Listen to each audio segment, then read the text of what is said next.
करेंगे। ओम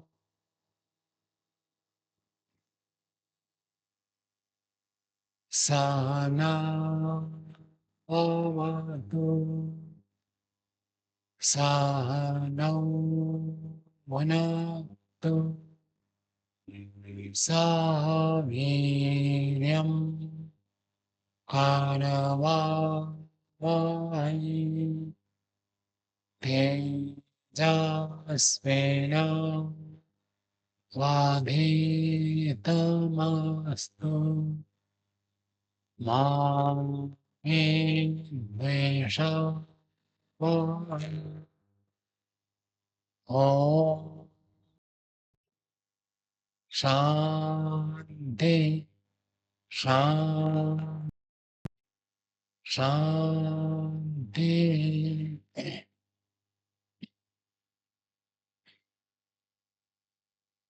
विदुर नीति की 57वीं कक्षा है। विदुर नीति में हमने 3 अध्याय स्वाध्याय किया है। आज चतुर्थ अध्याय का स्वाध्याय प्रारंभ करेंगे। मुख्य रूप में तो नीति का अर्थ होता है धर्म। धर्म क्या है, अधर्म क्या है, कैसे आचरण करना चाहिए, कैसे आचरण नहीं करना चाहिए, इस बात को बार बार अलग अलग श्लोकों में महात्मा विदुर जी धृतराष्ट्र को समझा रहे हैं। जगह जगह पर धर्म अधर्म की बात आती है, कैसे आचरण करना है, कैसे आचरण नहीं करना है, ये सब बातें बताई जा रही है। इसलिए महर्षि दयानंद ने पठन पाठन विधि में भी इसको स्थान दिया है कि इसको पढ़ना चाहिए, क्योंकि कैसा आचरण करना है, कैसा आचरण नहीं करना है, सब बातें इसमें बताई गई है। चतुर्थ अध्याय पढ़ते हैं। पहला श्लोक। अत्रैव उदाहरन्तीमम् इतिहासं पुरातनम् आत्रेयस्य च संवादं साध्यानं चेति न श्रुतम्। तो महात्मा विदुर जी बता रहे हैं, अत्रैव इस विषय में, धर्माधर्म के विषय में, उदाहरन्ति उदाहरण के रूप में प्रस्तुत करते हैं, उदाहरण देते हैं। इमाम इतिहासम पुरातनम, ये प्राचीन इतिहास को लाकर यहाँ पर प्रस्तुत करते बताते हैं। क्या है वो इतिहास? कहते आत्रेयस्य च संवादम साध्यानम च। आत्रेय तो एक ऋषि हुए, उनके साथ संवाद हुआ। किनका? साध्यों का। इति न श्रुतम, जो कि हमने सुना है। तो महात्मा विदुर जी ने इस संवाद को सुना, इतिहास की बात है, तो उसको यहाँ पर प्रस्तुत करते हैं। साध्य एक प्रकार के ऋषि से पूर्व जो योग्यता होती है उसको साध्य कहते हैं। अलग अलग व्याख्याकार अलग अलग मानते हैं। वेद में भी एक मंत्र आता है, साध्य देवा संति। साध्य देव के बारे में चर्चा हुई है, तो वेद मंत्र में भी ऐसे वर्णन है। और छांदोग्य उपनिषद में भी अलग अलग स्तर बताए, तो उनमें साध्य देव, देवों के बाद साध्य को बताया गया। तो मान लीजिए मनुष्यों से जो ऊंचा देवत्व को प्राप्त करके अपने साध्य को, लक्ष्य को स्थिर करते हैं और साधना में आगे बढ़ते हैं, ऐसे योगियों को, साधकों को साध्य कहा जाता है। छांदोग्य में भी वर्णन है और यजुर्वेद के मंत्र में भी साध्य शब्द मिलता है। तो साध्य शब्द हुआ साध्य को जिसने प्राप्त कर लिया, सिद्ध कोटि के, ऐसे व्यक्ति माना जाता है। तो उनका आत्रेय ऋषि के साथ संवाद हुआ था, उसको यहाँ पर प्रस्तुत करते हैं। दूसरा श्लोक पढ़ते हैं। चरंतम हंसरूपेण महर्षिं संस्मितव्रतम् सद्या देवामाप्राज्यम् पर्यपृच्छन्त वै पुरा। चरंतम हंस रूपेण, जो हंस के रूप में विचरण करते हैं। हंस जो है विचरण करता है, विवेकी के लिए हंस शब्द प्रयोग करते हैं। जो क्षीर नीर का विवेक कर सकता है उसको हंस कहते हैं। ऐसे ही जो व्यक्ति विवेक संपन्न होता है उसको हंस कहते हैं। और हंस से भी आगे परमहंस होता है। तो अनेक सन्यासी अपने नाम के बाद हंस लिखते हैं। तो जो व्यक्ति ऐसे विवेक से युक्त होकर रहते हैं और विवेक को बहुत अच्छा मानते हैं, विवेक प्राप्त करना लक्ष्य बनाते हैं, विवेक की प्राप्ति के लिए प्रयत्नशील होते हैं, ऐसे व्यक्ति को हंस कहा जाता है। चरंतम हंस रूपेण, जो हंस के रूप में, परिव्राजक के रूप में तो विचरण करते हैं, वो कहीं पर भी स्थिर नहीं होते हैं, क्योंकि स्थिर होने से राग द्वेष की संभावना रहती है। तो अलग अलग जगह विचरण करते हैं, ज्ञान को प्राप्त भी करते हैं, ज्ञान को बांटते भी है। तो चरंतम, चलते हुए, हंस के रूप से चलते हुए, महर्षिम संसितम व्रतम, महर्षि यहाँ जो ऊपर वाले श्लोक में आत्रेय बताया था, आत्रेय जी को ही यहाँ पर हंस और महर्षि शब्द से उनको बताया गया है। और उनको कहा संसिता व्रतम, संसिता कठोर व्रत आचरण जिसने किया है उनको संसिता व्रत, प्रशंसित जिसका व्रत है, जिन्होंने बहुत अच्छा व्रत नियमों का पालन किया है, ऐसे को कहते हैं संसिता व्रतम। साध्या देवा महाप्राज्यम, जो आत्रेय ऋषि थे उनके पास दूसरे देवता लोग जो कि साध्य कोटि में, देवताओं में भी अलग अलग स्तर है, तो उनमें से एक ऊंचे स्तर के जो योगी होते हैं उनको साध्य देव कहते हैं। वेद मंत्र में भी आता है साध्या देवा। तो साध्या देव जो होते हैं वो योग के क्षेत्र में बहुत विशेष उपलब्धि को प्राप्त कर चुके होते हैं, ऐसे योगियों को साध्य देव कहते हैं। वो सब साध्य योगी हैं। महाप्राज्यम, महाप्राज्यम पीछे जो महर्षि था, उस महाप्राज्यम महर्षि परिपृच्छन्ता वही पुरा, प्राचीन काल में उनसे ही पूछने लगे। तो देखो देवता साध्य कोटि में पहुंच चुके हैं, फिर भी ऋषि के पास जाकर चर्चा करते हैं, प्रश्न पूछते हैं, उपदेश लेते हैं। ये नहीं सोचते हम तो सब जान लिया और हमको और क्या उपदेश लेना है, ऐसे नहीं है। अपने से बड़े योग्य व्यक्ति जो है उनसे फिर उपदेश लेते हैं बार बार। इसी को ही सांख्य में कहा आवृत्ति असकृत उपदेशात, उपदेश का बार बार अभ्यास करना चाहिए, आवृत्ति करनी चाहिए। तो क्या कहते हैं अगले श्लोक में बताते हैं। साध्या वचुः, ये बहुवचन है, एक वचन होता तो वाचा, वाचा उचतो ऊचुः। तो ऊचु साध्य ऋषि लोग, साध्य देवता लोग जाकर उनको कहने लगे आत्रेय जी को। तीसरा श्लोक पढ़ते हैं।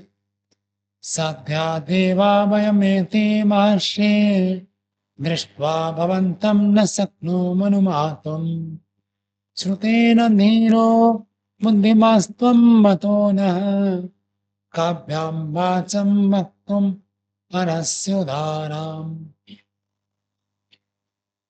साध्या देवा, तो जो साध्य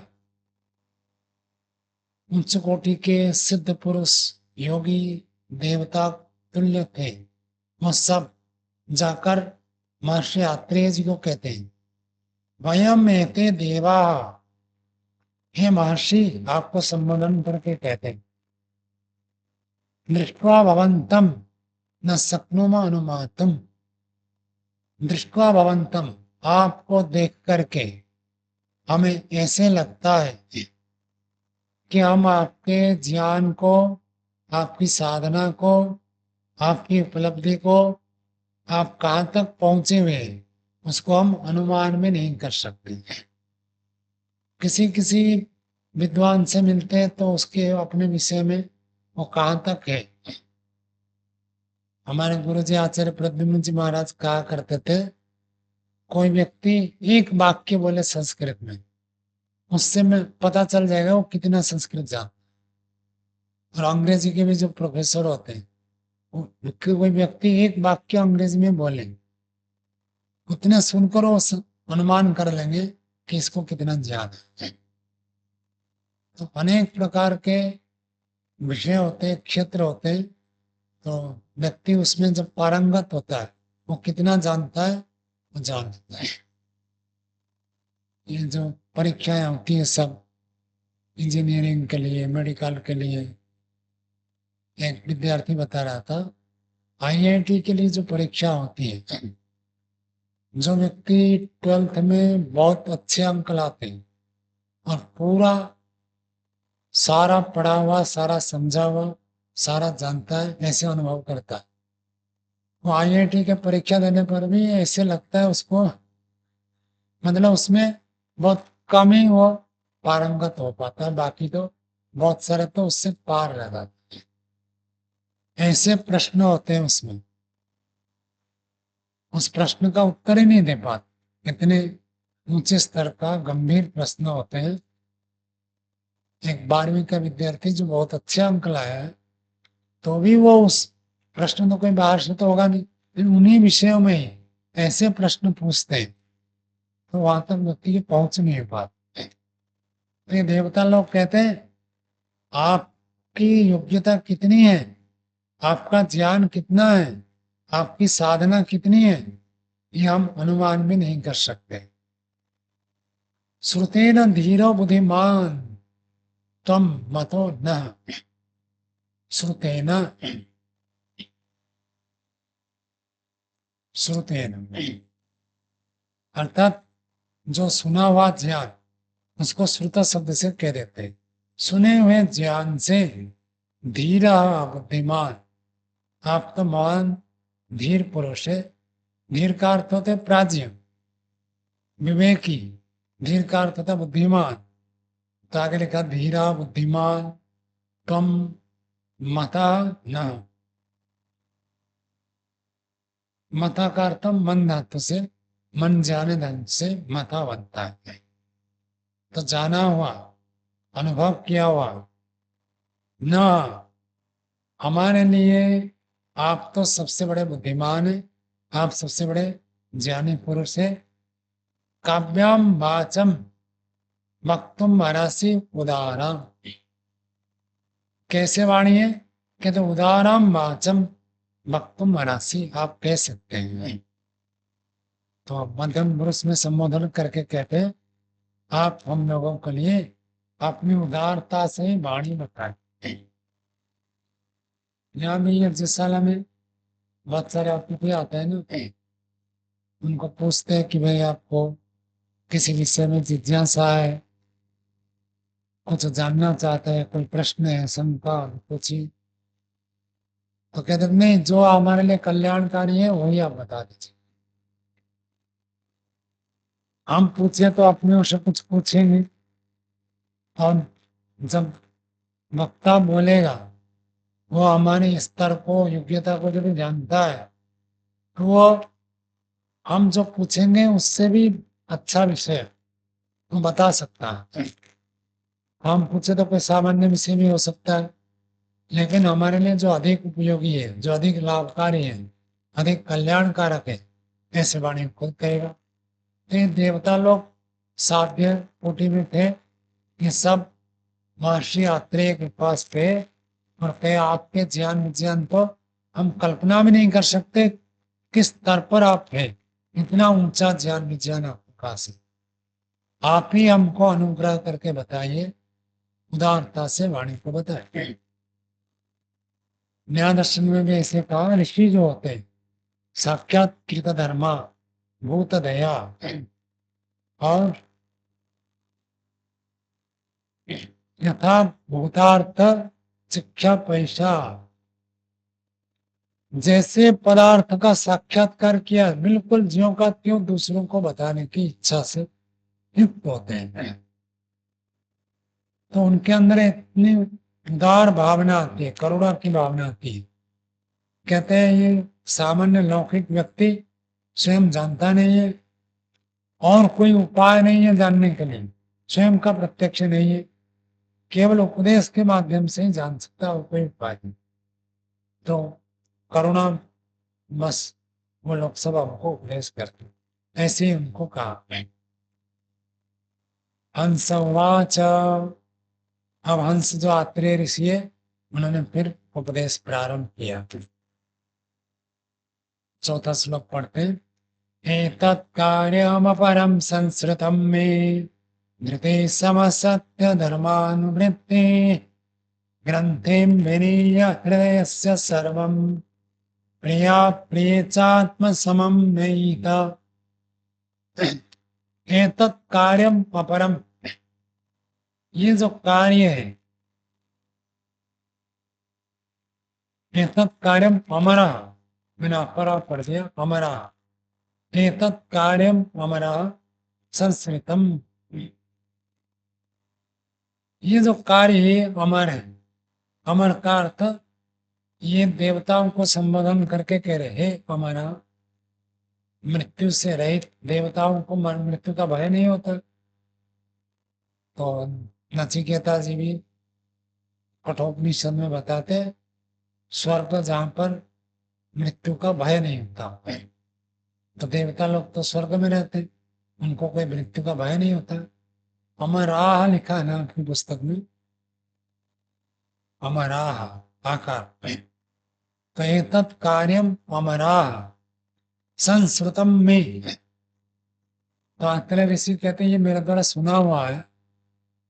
धृति समा सत्य धर्मानुवृत्ति, धृति का अर्थ धैर्य शक्ति, समा शांति, शांत होकर रहना, कभी उतावला नहीं होना, कभी एग्रेसिव नहीं होना, कभी आग बबूला ना होना। ये जो धृति क्षमा, धृति शांति भी कह सकते हैं। सत्य धर्म अनुवृत्ति, और सत्य धर्म का अनुवृत्ति, अनुवर्तन, अनुवर्तन का अर्थ व्यवहार करना, जो सत्य धर्म है उसका ही आचरण करना, उसका अनुवर्तन करना। ग्रंथिम विनीय हृदयस्य सर्वम, और ग्रंथि हृदय में बहुत प्रकार के गांठे होती, व्यक्ति अलग अलग प्रकार के राग से, द्वेष से, मोह से ग्रसित होता है और हृदय में वो गांठ करके बना कर रखता है। ये व्यक्ति मुझे ऐसे कहा था, इस व्यक्ति ने ऐसे किया था, ये मेरा बेटा है, कितना भी करे बेटा तो मेरा है। तो ये जो राग द्वेष मोह ये सब हृदय में ग्रंथि के तुल्य बने रहते हैं। कहते इस हृदय के ग्रंथि को विनीय दूर कर दे, निय का अर्थ ले करके, और विनीय हटा करके, दूर करके, सबको जितने में हृदय में गांठ है उन सबको दूर करके प्रिया प्रिय चात्म समम भयिता, प्रिया प्रिय, प्रिय और अप्रिय को आत्म समम नहीं था, चाहे प्रिय व्यक्ति हो चाहे अप्रिय व्यक्ति हो, सबको अपने समान, अपने आत्मा के समान प्राप्त करा। जैसे कई उदार व्यक्ति होते हैं, पीछे वो हितोपदेश में आता है, अयम परो निज वेति गणनाम लघुचेत सा उदार चरिता नाम तो वसुदैव कुटुंबकम्। ये मेरा है, ये दूसरा है, ये पराया है। तो अपना और पराया का भाव जो लगते हैं लघु चेतसा, जिनका चित्त, जिनका हृदय संकुचित है, वो व्यक्ति ऐसे हिसाब करते ही तो अपना है, ये पराया है, ये खाए तो कल्याण है, ये खा ले तो बेकार नाश होगा। ऐसे छोटे दिल वाले करते हैं। और जिनका उदार चरित्र, उदार आचरण करने वाले तो संपूर्ण वसुधा को ही अपने परिवार के समान मानते हैं। तो अपना पराया नहीं करते। महाभारत में भी यही बताया, और विदुर नीति में महाभारत का एक भाग है। तो कहते हैं अपना पराया ना करके सबको आत्मा के समान, अपने समान बराबर बराबर व्यवहार करे। ये धर्म की विशेष स्थिति बताते हैं। आप देखते हैं ना गुरु जी को, चाहे कोई मजदूर भी आकर भोजन कर रहा है, उसको भी ऐसे ही पूछते हैं जैसे विद्वानों को पूछते हैं, अन्य अतिथियों को पूछते हैं, सामान्य व्यक्ति को भी ऐसे ही पूछते हैं। उनके अंदर भाव यही रहता है, सब बराबर बराबर भाव करते हैं, और अंदर से ही उनका ऐसे भाव रहता है।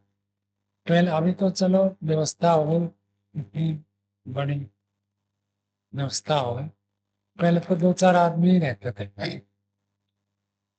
और अभी जो रसोई के पास भोजनालय है, भोजनालय में कुछ नहीं था, उस रसोई में ही जाकर हम बैठकर भोजन करते थे।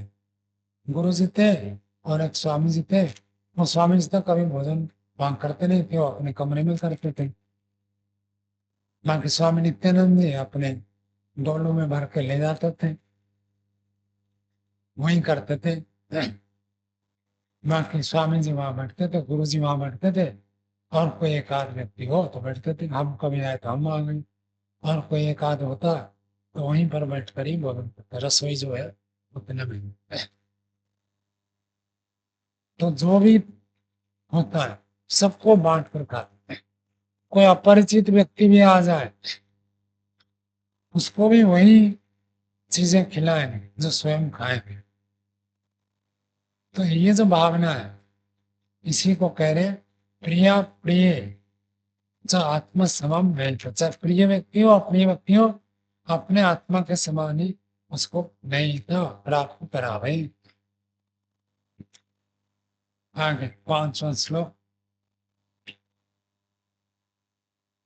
आक्रोश्यमाननाक्रोशे मन्युरेवातितिक्षतः आक्रोष्टानां निर्द्रासी निर्दाति सुप्रीतं चास्य विन्दति। आक्रोश्यमानः, जो व्यक्ति बहुत आक्रोश में आ जाता है, भला बुरा कह देता है, उल्टा पुल्टा कुछ भी कह जाता है, ऐसे कहते हुए व्यक्ति को न आक्रोश शेर, उसके प्रति भी आक्रोश न करे।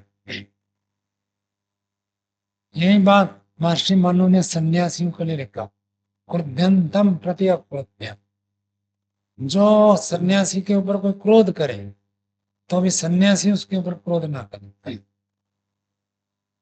तो संसार में तो सन्यासी साधु संत को सत्कार करने वाले बहुत हैं, लेकिन कुछ लोग ऐसे भी होते हैं और गाली भी देते हैं।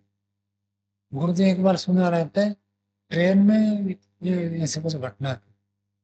कोई व्यक्ति ऐसे था यात्रा में, तो गुरु जी को देखा शायद और भी कोई होगा गुरु जी के साथ, तो कहता था ये जितने सब साधु संत है, ये धरती के ऊपर भार है, धरती के ऊपर बोझ है। और ऐसे ऐसे कुछ कह रहा था कि समाज के पैसा को ये लोग बर्बाद करते हैं, खाते हैं, पीते हैं, और दूसरों के पैसा के आधार पर जीवित रहते हैं, खुद कुछ कमाते नहीं हैं। तो गुरु जी ने कहा आपके पैसा को किसी साधु संत ने बर्बाद किया क्या? तो इतना कहते हुआ और चिढ़ गया। ना और भी कुछ लोगों का स्वभाव ही ऐसे होता है, वो हमेशा ऐसे ही किसी न किसी को कुछ ना कुछ कहते रहते हैं। तो ऐसे कोई व्यक्ति कहने वाले तो मिल ही जाएंगे, प्रशंसा करने वाले, सत्कार करने वाले, अच्छा बताने वाले बहुत मिलेंगे, लेकिन कोई एक आधे ऐसे भी मिलेगा जो आपको उल्टा सीधा बोलने वाला है। तो ऐसे आकृष्य मान, तो वो तो कहेगा ही, तो उसको कुछ नहीं कहना। आकृष्य मान न आक्रोश है, आक्रोश किया जाता हुआ न आक्रोश, खुद आक्रोश में न आवे। मन्यु एवं, मन्यु का अर्थ सहन करना, सहन किया हुआ। तितिक्षिता, प्रतीक्षा करें, सहन करें। आक्रोष्टारम निर्दहति, जो भला बुरा कहता है उस भला बुरा कहने वाले को निर्दहति सुकृतम च अस्य बिंदु, जो व्यक्ति ऐसे साधु संतों को जिनमें कोई बुराई भी नहीं है, ऐसे व्यक्ति को जो व्यक्ति गाली देता है, जो व्यक्ति उनको भला बुरा कहता है, जो उनके ऊपर आक्रोश जाहिर करता है, उस व्यक्ति का, उस व्यक्ति के लिए कहते हैं निर्दहति, उसको तो जला देता है, नष्ट कर देता है। जितना आक्रोश करेगा उसका उतना ही नष्ट होगा, हानि होगी, मादक तो होगा ही होगा। और सुकृतम से बिंदती, जो जिसको ऊपर यदि आपके ऊपर कोई गुस्सा कर रहा है, क्रोध कर रहा है और आपकी गलती नहीं है, आप यदि चुपचाप सहन कर गए तो सुकृतम से आपका पुण्य होगा। विदुर जी तो कहते हैं पुण्य होगा।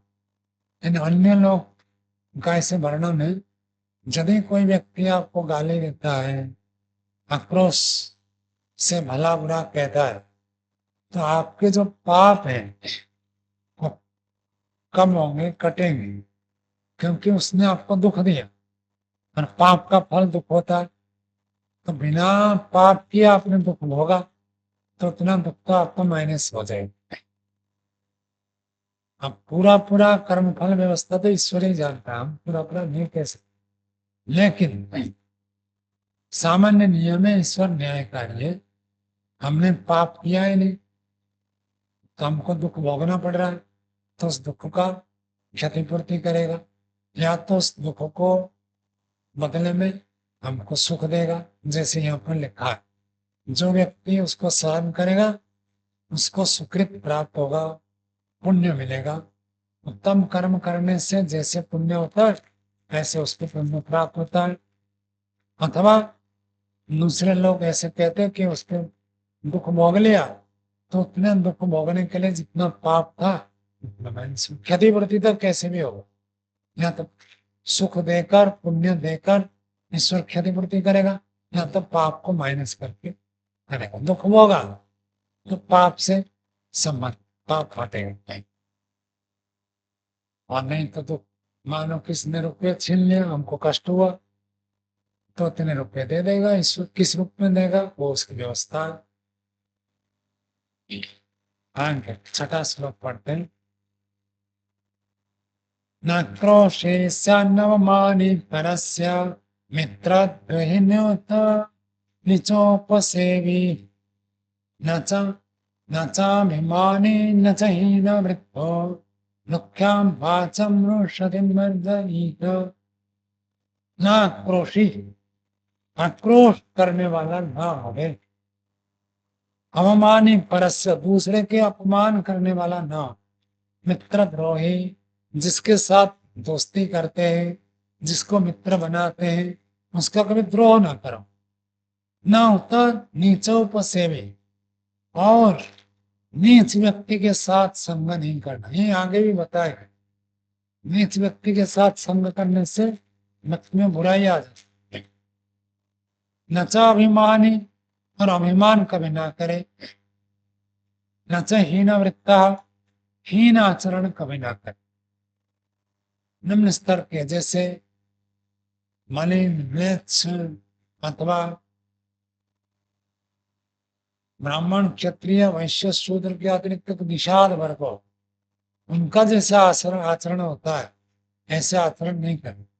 शूद्र व्यक्ति भी आर्य होता है, जो निषाद होते हैं, वो मांस खाते हैं और गलत सलत करते हैं, मलिन रहते हैं, भाषा का ज्ञान नहीं होता, गाली गलौज करते हैं, ऐसे हीन वृत्ति कहते हैं इसको। ऐसे हीन वृत्ति का आचरण कम न करो। मुख्याम वाचम रुषतिम वर्जयिता, इस बात को बार बार दोहराएं। मुख्याम वाचम, मुख्य स्वर से किसी को कभी ना कहे, अर्थात कठोर भाषण न करें। रुषतिम, रुषा जो पीड़ा पहुंचता है, रोष होता है ना, इससे रुषतिम पीड़ा पहुंचने वाले, ये वाणी का विशेषण है, इसलिए स्त्रीलिंग किया है। रुषतिम वाचम, पीड़ा पहुंचने वाले वाणी, कोप उत्पन्न करने वाली वाणी को वर्जयित छोड़ देते हैं। आगे देखिए, मन्मान्यस्थेने हृदयं तथा सून् रुक्षा वाचो निर्दहन्ति पुंसाम् तस्माद् वाचं मूषितमुग्ररूपाम् धर्माराममुख्यशवर्धयिता। मर्माणि अस्थिनि, मर्म स्थान को, अस्थि हड्डियों को, हृदयम हृदय को बिंधने वाले, तथा असुन, असु कहते प्राण, ऐसे प्राण को पीड़ा देने वाले, हड्डियों को चुभने वाले, हृदय को बिंधने वाले, मुख्या वाचो निर्दहन्ति यह पुंसा, जो व्यक्ति ऐसे वाणी का प्रयोग करता है वो निर्दहन्ति, उसको जला, इसको कहते हैं अर्थवा। वास्तव में कोई ऐसे कठोर वाणी कह दे तो आग लग जाएगी, जल जाएगा, ऐसी बात नहीं है, लेकिन उसकी हानि होगी, उनका कुछ ना कुछ विनाश होगा। इसको यहाँ पर कहते हैं निर्दहन्ति यह पुंसा, यह पुरुष को, मनुष्य को ये दान कर देते हैं। ऐसे वाणी जो व्यक्ति बोलता है, मर्म स्थान को, हड्डियों को चुभने वाले, हृदय को बिंधने वाले, प्राणों को छेद करने वाले, तो व्यक्ति तो खुद जलेगा। जो ऐसे बोलता है वो खुद जलेगा। अब हम दूसरे के ऊपर क्रोध करें, दूसरे की हानि हो या ना हो, जो व्यक्ति क्रोध करता है खुद की तो हानि हो जाती, और क्रोध करने से खून भी जलता है, ऐसे बताते, डॉक्टर लोग भी बताते और शास्त्रकार भी ऐसे ही कहते, निर्दहन दे, निश्चित रूप से उसका दहन होता है, जला देती है वाणी। ऐसी वाणी व्यक्ति को जला देती है। तस्मात् वाचम उशतिम उग्र रूपा, इसलिए वाणी उशति, उषदा है एक धातु है, तो दहन करने वाले उग्र रूपी वाणी को धर्म राम, धर्म में रमण करने वाला, धर्म में विचरण करने वाला, अर्थात धर्मात्मा व्यक्ति नित्य सवर्जयिता। वाणी के बहुत पीछे भी बताए थे, पहले अध्याय में भी बहुत इस बारे में बताया था वाणी कैसे होनी चाहिए, और यहाँ फिर उस बात को महर्षि आत्रेय के मुख से ये बताया जा रहा कि ऐसे वाणी को नित्य ही छोड़ दे, अर्थात प्रयत्न करके प्रतिदिन वाणी को सुधार करे। यदि किसी के वाणी में इस तरह से प्रतिदिन सुधार है। और आगे कहते हैं 8वां श्लोक, अरुण पदम परुषम मुख्यवाचम वाक्कंटकैर्वेत्पुदन्तं मनुष्या विद्याद्लक्ष्मी कदमं जनानां मुखे निबद्धां नृत्यं वदहन्तम्। अरुं पुदम्, अरुं पुदति इति अरुं पुद, अरुं, अरुष को अरुं पुद, अरुष का अर्थ मर्म स्थान, मर्म स्थान को तुद धातु, तुद धातु क्या अर्थ होता है, तुद धातु, तुदति, तुदता, तुदंती क्या अर्थ होता है, तुद व्यथने, व्यथा देना, पीड़ा देना, मर्म स्थान को पीड़ित करना। परुषम, परुष का अर्थ कठोर। मुख्यवाचम, मुखी वाणी, ऐसे रुखी सुखी वाणी कोई बोलता है।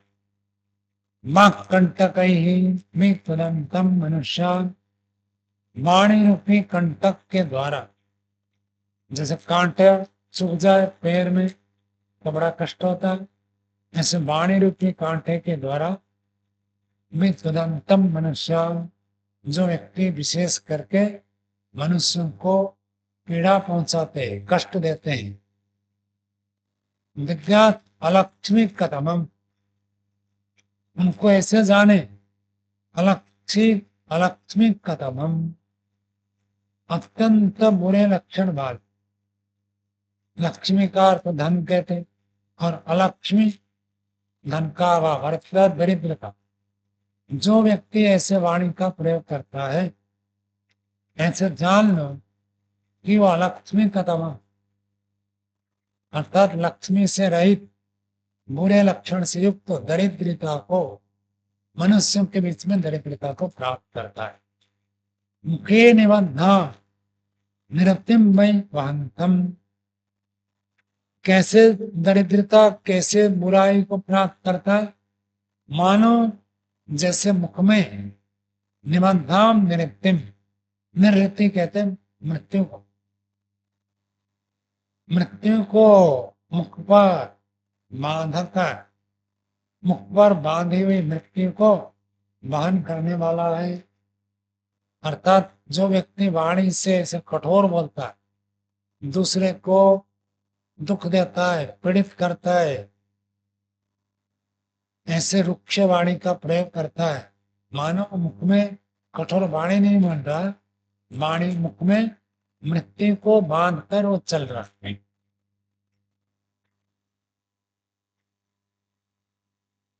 आगे 9वां श्लोक पढ़ते हैं।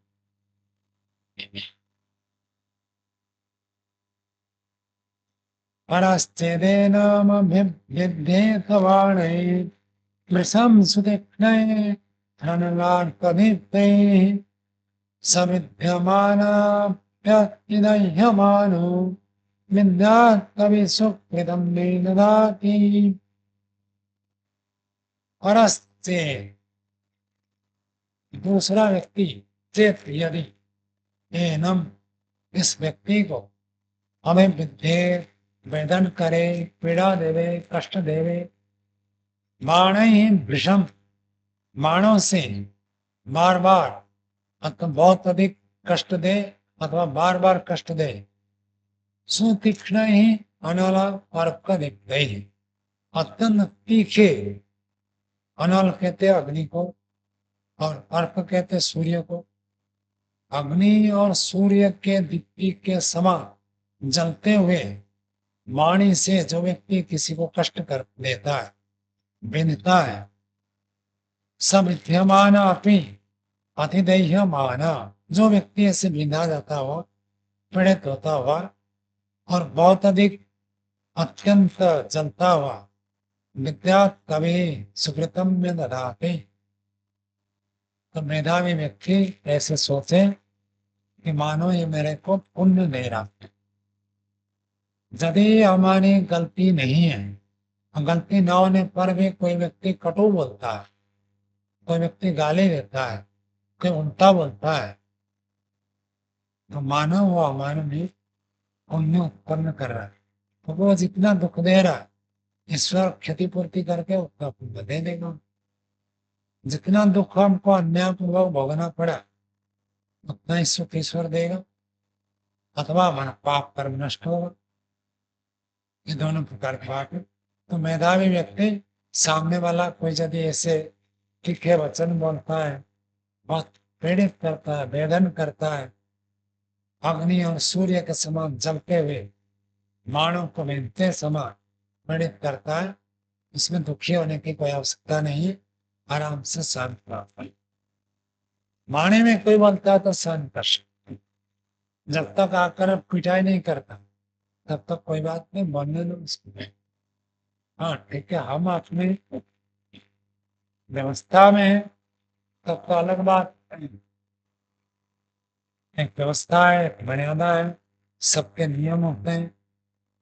वहां पर तो कोई गलत करता तो वहां पर लगा, लेकिन कोई रास्ते में जा रहे हैं तो अपरिचित व्यक्ति गाने दें, अथवा जिसके साथ हमारा कोई अपने सीमा में कोई संबंध नहीं, बाहर का व्यक्ति है, कुछ भी बोल सकता है, कुछ भी बोले हमें क्या।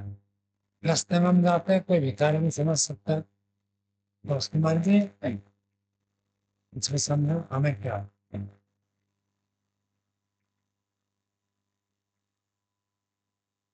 अभी जो मैं यहाँ गया था, गाजियाबाद गया था, वहां से आया बस में, तो एक व्यक्ति बैठा था पास में। तो जैसे ही मैं तो पहले से बैठा था, वो बाद में चढ़, और चढ़ते ही उन्होंने पैर छूकर नमस्ते किया, कोई परिचय नहीं, पैर छूकर नमस्ते किया, और उतरने से पहले कुछ रुपए पकड़ा दिया। मैं कहा रुपए की मना किया, कहने नहीं आप साधु है, संत है, मैंने श्रद्धा है आपका की, परिचित नहीं। मैंने उस समय सोचा, अब देखो कोई व्यक्ति अपरिचित व्यक्ति है, हमको इतना सत्कार कर रहा है, तो जैसे कोई अपरिचित व्यक्ति गाली भी दे सकता है, ऐसा अपरिचित व्यक्ति कम गाली देते हैं, परिचित लोग ही ज्यादा करते हैं। हाँ, तो अपरिचित व्यक्ति सोचता है हमें क्या लेना देना, छोड़ो वो, कुछ नहीं। कोई कहते तो आपस में बातचीत करते, तो हमें सीधा सीधा ऐसे कोई अपरिचित व्यक्ति आज तक कहा। ठीक है, दुकान में जाने पर तो कोई भिखारी समझते हैं, मांगने आ गया सोचते हैं, वो अलग बात, यानी ऐसे कहते नहीं। जब उस व्यक्ति ने ऐसे ऐसे अभिवादन किया, फिर रुपये में दिया, तो मैंने सोचा कि ये जैसे हमको बिना पुरुषार्थ के मिलता है, ऐसे बिना गलती किए कोई हमको दुर्व्यवहार में कर सकता है, तो उसमें तो क्या आपत्ति है। मैंने बिना हम उसके उपकार किए वो हमको कुछ दे रहा है, उपकार कर रहा है, तो बिना उपकार किए तो गाली भी दे सकते, उसको भी स्वीकार करना चाहिए। 10वां श्लोक पढ़। यदि संतं सेवते संतं तपस्विनं तेनमेव वासो यथा रंग वसं प्रयाति तथा सतेषां वसमभ्युपैति। अरे यदि संतम सेवती, यदि कोई व्यक्ति संत की सेवा करता है, देखो सेव धातु आत्मनिपदी है, लेकिन यहाँ पर सेवती दिया, परस्पर पद में प्रयोग है। तो पंडित युधिष्ठिर मोहन शब्द कहते हैं, उनका ये मान्यता है कि पहले सारे धातु उभयपदी थे, तो बाद में प्रचलन में ऐसे हो गया, तो जैसे सेव आदि धातु केवल आत्मन पद वाले प्रयोग होने लगे। तो अर्वाचीन काल में दूसरे विद्वान लोगों ने ऐसे कुछ धातुओं को केवल आत्मन पद में प्रयोग किया, कुछ को केवल परस्पर पद में किया, और कुछ धातुओं को उभयपदी किया। जैसे पच धातु है, पचते भी चलता है, पचते भी चलता है, उभयपदी धातु। तो ये सब व्यवस्था है, लेकिन उनका कहना है कि सबसे पहले सारे धातु वही पदे थे। तो ऐसे कई उदाहरण लाकर प्रस्तुत करते हैं। शिव धातु आज केवल आत्मनिर्भर में है, यानी यह सेवती प्रयोग था, ऐसे प्राचीन प्रयोग दिखा था। यदि संतम सेवती, यदि संतम, यदि कोई संतम सेवती, संत व्यक्ति की सेवा करता है।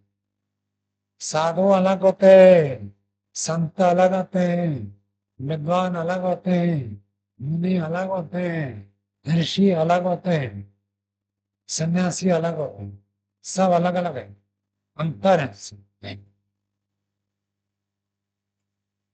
तो यदि कोई व्यक्ति संत की सेवा करता है, अर्थात सत्पुरुषों की, श्रेष्ठ पुरुषों की सेवा करता है, यदि असंतम, अथवा कोई व्यक्ति असंत जो श्रेष्ठ पुरुष नहीं है उनकी सेवा करता, तो दो प्रकार के व्यक्ति होते हैं, कुछ लोग तो श्रेष्ठ पुरुषों के संग करते हैं, कुछ लोग अश्रेष्ठ पुरुषों की सेवा करते हैं। तपस्विनम तेनमेव, कोई तपस्वी की सेवा करता है, तपस्वी योगी साधक ऐसे व्यक्ति की सेवा करता है, अथवा स्तेनमेव, स्तेन का अर्थ होता है चोर। चोर आदि गलत व्यक्ति की सेवा करता है, संग करता है। कहते इससे क्या फर्क पड़ता है? वासो यथा रंग वसम प्रयाति।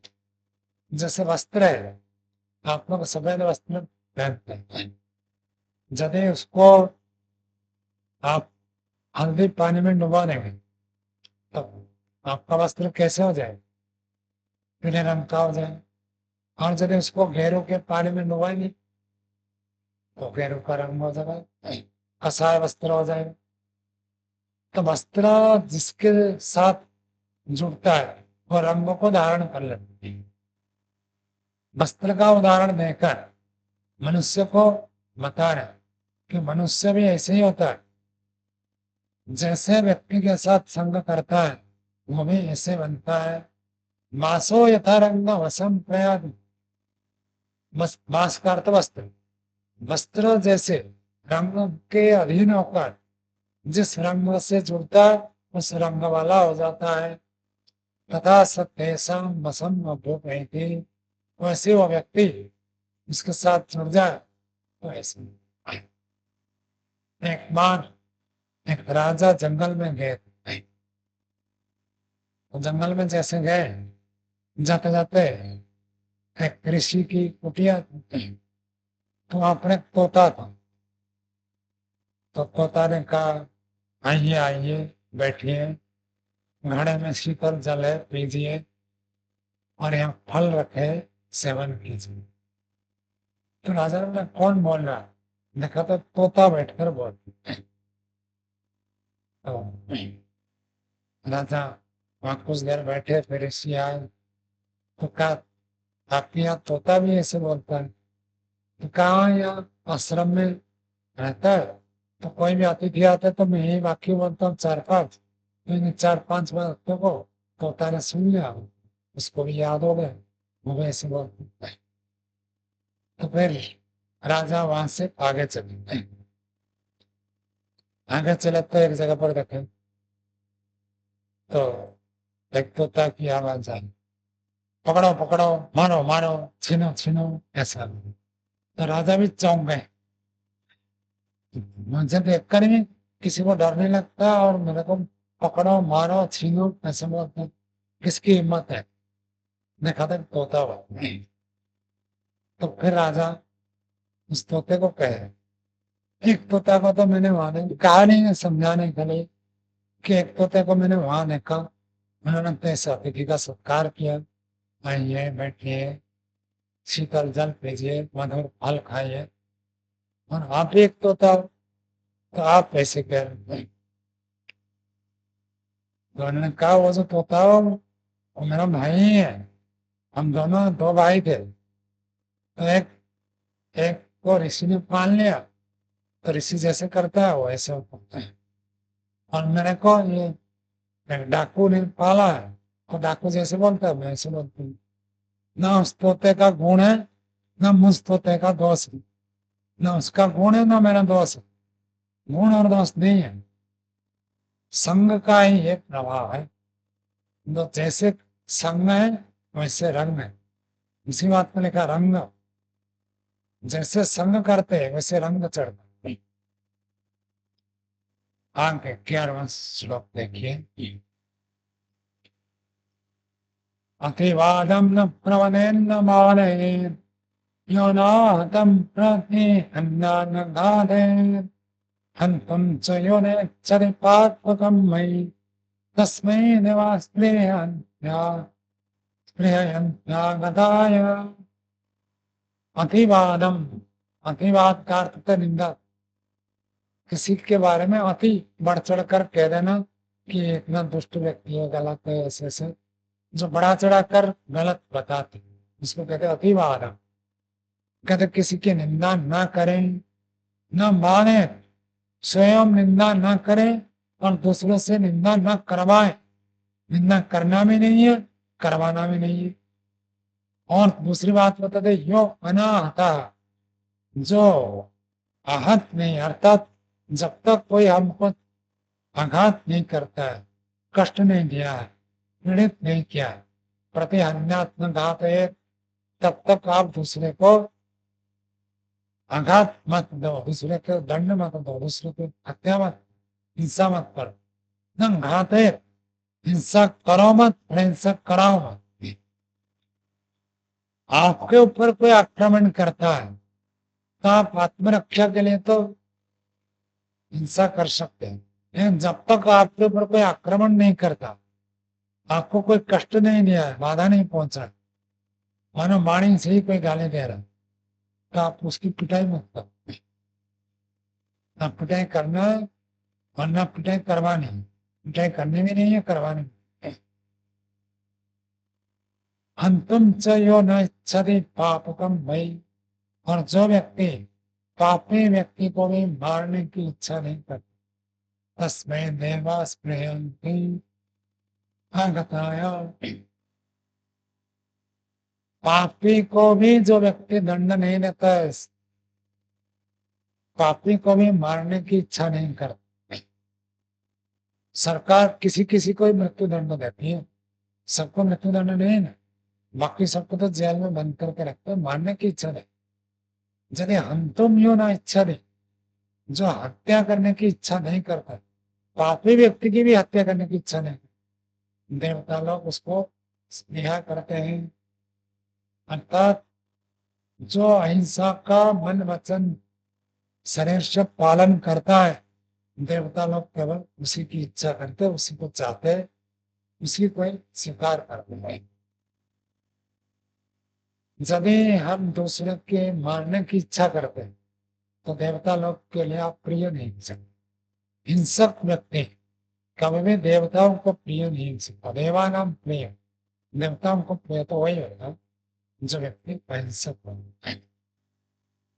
और एक श्लोक पढ़ते हैं, अव्याहृतम्याहृतश्रेयकाहो सत्यम वदत्याहृतं यद्यदेयम् प्रियं वदत्याहृतं तत्तदेयम् धर्मं वदत्याहृतं तत्तदोर्धम्। अव्याहृतम, बोलना नहीं, मौन रहना, तो अच्छा,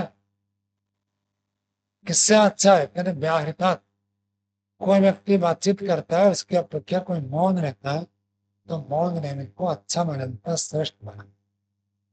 मौन रहना आता है कितने घंटे? रात को तो 6 घंटे सो जाते हैं, और जो बच गया 18 घंटे, कितने घंटे का मौन होता है?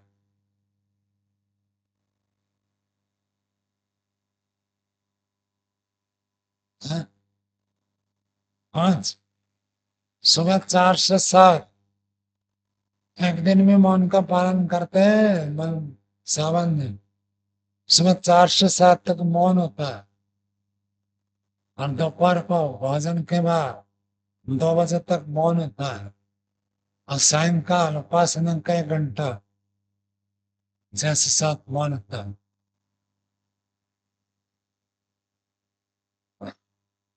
6 घंटे मौन रहना होता है, यहाँ लिखा है बोलने की अपेक्षा मौन रहना श्रेष्ठ है। और कभी ऐसे करो कि आज दिन भर में मौन रहूंगा। आपका काम है भाई मौन। देखा,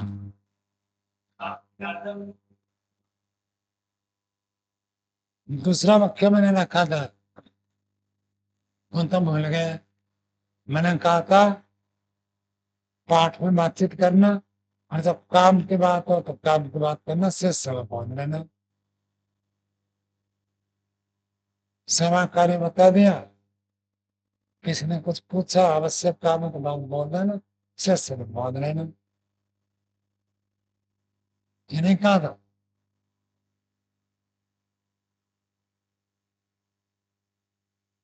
तो बोलने की अपेक्षा मौन रहना श्रेष्ठ है।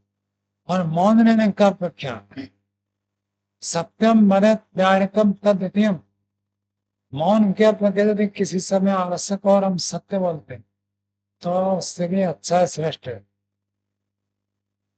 अन्यत्र भी बताते हैं मौनात् सत्यम विशिष्यते, मौन की अपेक्षा सत्य विशेष है।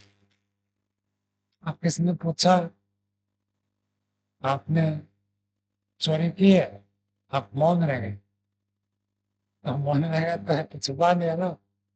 और यदि आपने सत्य कह दिया, हाँ जी मैंने चोरी की, तो आज सत्य बोलना विशेष होगा, मौन रहना नहीं है। गलती हो तो गलती को सत्य स्वीकार करना, बताना, ये विशेष हो। चुप रहना नहीं, चुप रहना तो अपराध में चला गया। ये तो प्रसंग हो गया, नहीं तो सामान्य प्रसंग लेंगे। कहीं पर कुछ गलत हो रहा है, वहां व्यक्ति चुपचाप बैठा है, तो वो अच्छा नहीं। गलत हो रहा है तो उसको विरोध करके सत्य बोले, तो विशेष होता है। तो सत्यम मने व्याहृतम व्यक्तम, सत्य बोलना, सत्य का भाषण करना, वो द्वितीय है। और प्रियम मन व्याहृतम तत् तृतीयम, सत्य तो बोला, मैं सत्य में यदि प्रिय हो गया तो श्रेष्ठ से श्रेष्ठ से श्रेष्ठ तीसरे स्तर पर पहुंच। मौन रहना प्रथम स्तर, सत्य बोलना दूसरे स्तर पर, और सत्य भी बोला और प्रिय, ऐसे बताया कि व्यक्ति सुनते ही मंत्रमुग्ध हो जाता। कई लोगों को मैंने देखा ऐसे वाणी बोलते हैं, कोई विशेष योग्यता नहीं, लेकिन केवल वाणी की विशेषता है। इतना बढ़िया बोलेंगे, धीरे धीरे बोलेंगे, एक एक शब्द बोलेंगे, मीठा बोलेंगे, ऐसे लगेगा जैसे हृदय को छू गए, ऐसे वाणी बोल। एक बार तो एक शिविरार्थी हुआ, जो अनुभव सुनाते ना, अनुभव सुनाते हुए कहा कि आचार्य दिनेश जी ऐसे बोलते हैं, तो मुझे तो इच्छा होती है ये बोलते रहे और मैं सुनती रहूं। इतना अच्छा बोलते हैं, बड़े व्यवहार कुशल है, बड़े अच्छे स्तर से बोलते हैं। तो सत्य बोलना और प्रिय बोलना, वह तो विशेष। और सत्य भी हुआ, प्रिय भी है, और तीसरा चौथी बात कहते हैं धर्मम पद व्याहृतम तत्चतुर्थ, सत्य भी हो, प्रिय भी हो, और वो धर्म हो, तब तो चौथा सबसे बड़ी विशेषता हो। सत्य भी बोलो, प्रिय भी बोलो, धर्म भी, चतुर्थम, चौथा। चलिए, आज का पाठ ये रखते हैं। वो